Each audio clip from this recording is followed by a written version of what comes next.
I've realized it. I've come to the conclusion. I've come to a conclusion. A real conclusion this time. Okay, so currently I'm in the United Kingdom. If you can't tell by the way this wonderful house looks, nobody has commented that I'm in No Thank You's house. I maybe it's the fact that we don't have enough like crossover audience to people gauging something like that. But I'm in No Thank You's house. I'm in the United Kingdom. But anyhow, I've realized something. So, I'm an anarchist. I don't just believe in small government. I believe in no government. I believe in literally zero government.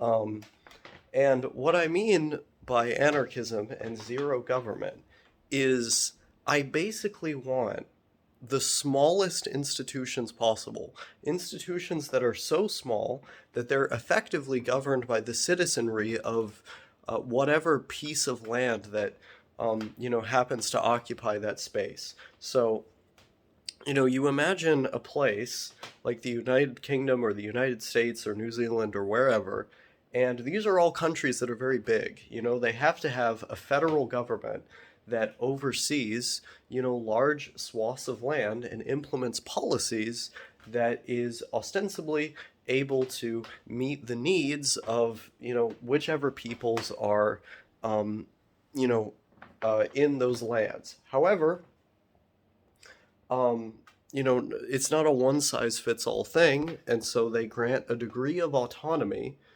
to the various places that make up that country. There's a Scottish parliament in this country, there's a Welsh parliament, um, and so forth. Northern Irish parliament, right? Um, in America, it's a similar deal, right? If you're in the state of California, you have your governor, you have your state senate, and you have your state representatives, right? And in that state, you also vote for representatives for the federal government to represent your state and senators to represent your state, right? So you're getting representation at the federal level, and obviously you vote for the president, so there's certain electoral votes that your state will have. Bigger states get more electoral votes and so forth. However, there's a in our system of federalism, there's a certain degree of autonomy that individual states have. So, when I lived in Wyoming, that was considered a Second Amendment sanctuary state. In the Wyoming Constitution, they have literally zero regulations on firearms. Um, it was so radical that they actually bucked federal law. If the ATF, which is the federal agency that oversees firearms in the United States, wanted to come to your house to investigate firearms that you had, you could literally call the local sheriff in Wyoming on the ATF agents to get the ATF to leave your house and to get them to leave, your property. That was the law on the books in Wyoming. And so this is the level of states' rights that we have in that country. Now, there are certain things that are federally, constitutionally guaranteed, like, interracial marriage or, civil rights and so on. This is just off the table, these, more liberal policies, like in regards to personal freedom, but it's basically like a free for all, in regards to like whatever you want to do with your individual state. So Wyoming, in addition to having these policies on guns, is a very fiscally conservative state. There's no uh, income tax. There's really barely any tax at all. Um, the cost of living is very low. Like there's like really no government oversight basically, besides what is like the bare minimum required by the federal government. But you go to somewhere like New York State, I've also lived there. You go to somewhere like Vermont, I've also lived there, or Maine. Um, and those states, it's a totally different ballpark. they elect not just Democratic governors, usually quite left-wing Democratic governors, or in the case of Vermont, they'll elect Republican governors who are like basically Elizabeth Warren. Like that's basically what Phil Scott is. He's like the Elizabeth Warren of the Republican Party. And then like the legislature is just all Democratic, you know, like and like really far left Democrats. Like Vermont has you know, like literally like the most successful third party in the whole country, which is the Vermont Progressive Party, which is, you know, basically like a social democratic socialist contingent that like split off from the Democratic Party. And that's Vermont. Really cool stuff. You go there and like I want to say like 70%, it's like a huge percentage of their land is federal land. They banned billboards. You literally can't have billboards in the state of Vermont because it's eye pollution. It pollutes your eyes, and it takes you away from the nature, right? Um, like they don't have like fully socialized medicine, but they have something pretty fucking close. Like they cover a lot of people with their state insurance. Um, and they have lots of things there, you know? You look at something like weed, you might be in Wyoming, right? You can't smoke weed, but you can own all these guns. You can drive right down to Colorado, which is directly underneath Wyoming. You could buy weed. You can't just buy weed there. You can go to a psilocybin treatment center, which they're rolling out now. You can get psilocybin therapy in the state of Colorado. And in addition to that, it's decriminalized to grow your own psilocybin mushrooms, to grow your own ibogaine or mescaline or DMT containing plants. These are all things you can do in the state of Colorado. Well, why is that? This was not a law passed by their state government, although it could have been. This was a ballot initiative that was passed. And this is the other, you know, crazy thing about the United States that I really like. We have these ballot initiatives at the state level in most states, which is basically like a law that's like you get a certain amount of signatures and then you can put a ballot question in the midterms or presidential election or whenever to be voted on by the people. And the people will vote on what policies they agree with if it's on that ballot initiative. And this is a form of direct democracy that's in the United States. These are basically like forms in which we have like little governments overseeing all the individual states. Like it's a bunch of little governments inside of one big federal government. And you know, as much as I love the countries that I visit, that I, you know, have the privilege of being able to go to because of the strength of my passport right here, you know, it's upside down. My passport right here. As much as, you know, I am incredibly thankful for the strength of that passport that allows me to like, I don't know, stay 6 months in the UK, for example, or like have visa free travel for like 3 months in the EU. That's awesome. And there's lots of individual things about these countries that, you know, are better than America, that do things better than America. Um, I'm never going to not say that America is the greatest country on earth, that I'm so incredibly thankful to be from the United States because it's an incredibly big country that's incredibly diverse in terms of like where you can go, the biodiversity. If you want to live in the desert, you can live in the desert. If you want to live in the ice fucking cold, there's lots of options for that. In fact, most of America is like blisteringly cold. You can do that if you want to.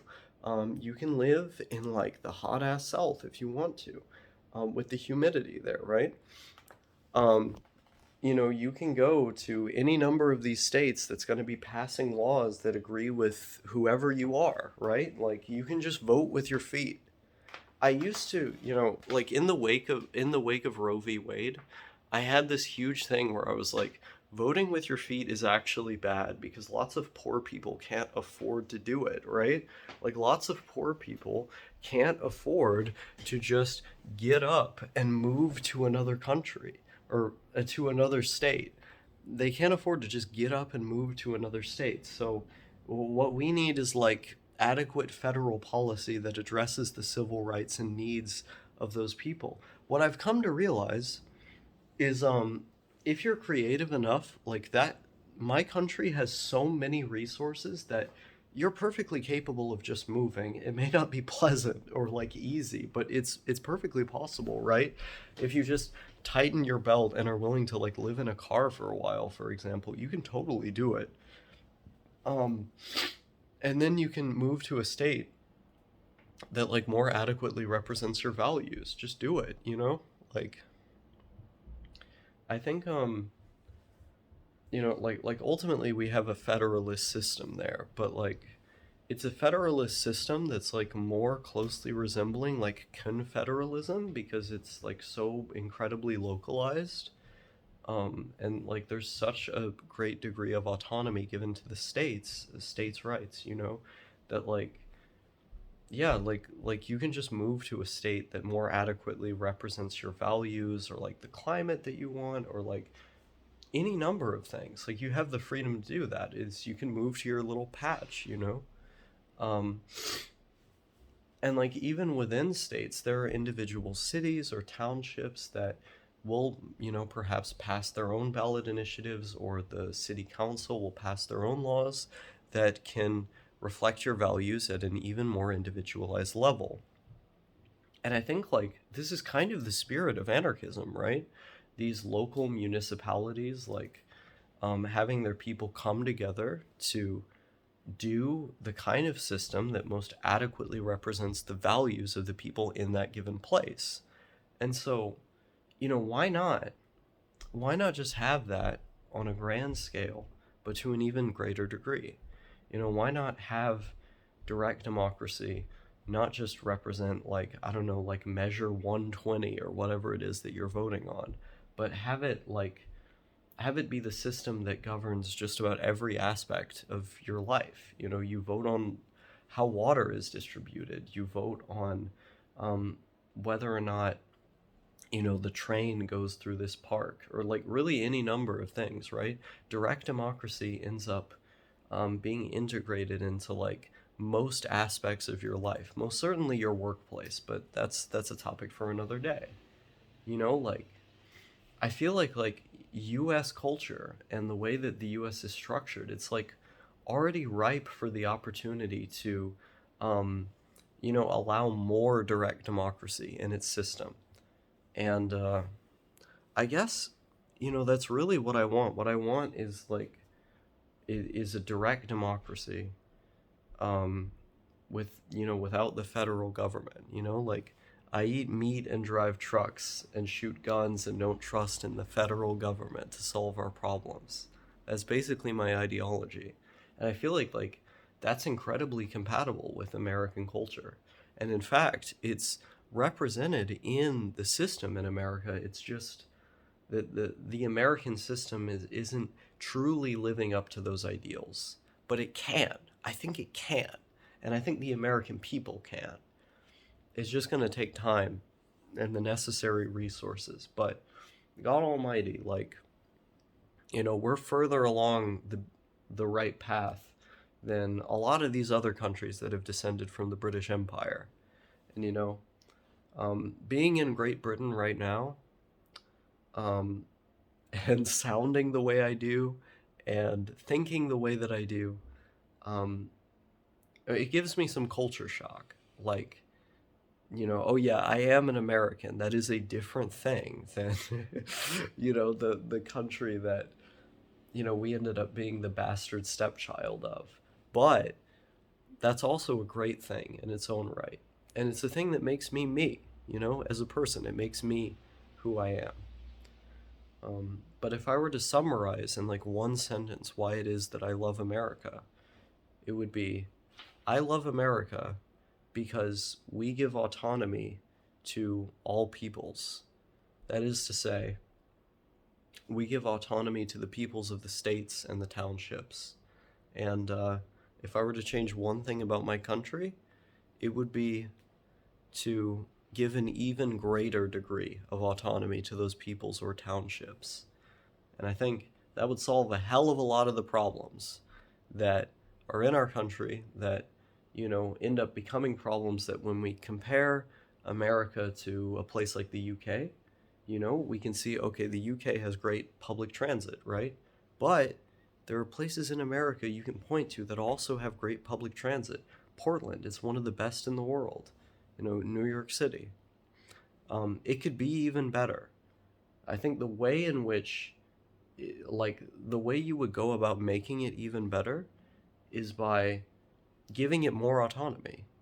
And I don't even need to like say this from an ideological standpoint. You can empirically demonstrate this. For example, in New York State, a lot of the upstate, more conservative Democrats that make up the New York State legislature, they're like literally blocking New York City from becoming like a socialist paradise. Like, there's a huge far left contingent that occupies the political scene in that city, and a lot of the reforms and proposals that they advocate for, the more conservative Democrats from upstate New York block, or they don't sign on to, and so they aren't able to pass, right? We can demonstrate this. We can see this happening in real time, right?